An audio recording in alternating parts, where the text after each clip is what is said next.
Hello everyone. Today we are going to discuss about wheat gluten. As we know, gluten is family of protein found in grains, including wheat, rye, barley, etc. Of the gluten-containing grains, wheat is for the most common. The two main proteins in the gluten are glutenine and gliadine. Gliadine is responsible for the most of the adverse health effects of gluten. When flour mixes with water, the gluten proteins form a sticky network that has a glue-like consistency. This glue-like property makes the dough elastic and gives the bread ability to rise during baking.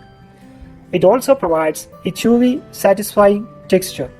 Interestingly, the name gluten derives from this gluten-like property of wet dough.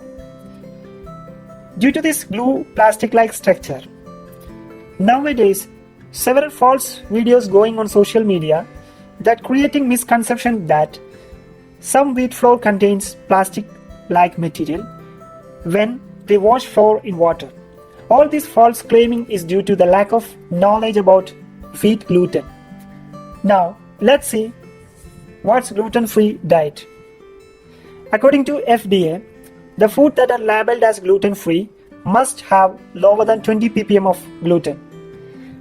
As we know, the gluten is responsible for elastic consistency of dough and chewiness of food made from wheat flour, like bread, pasta, etc.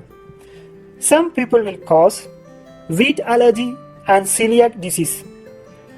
Wheat allergy is an uncommon condition that causes person immune system with allergy response to wheat protein. Celiac disease is an inherited disease which causes inflammation and damage to the lining of intestines when they eat food containing gluten.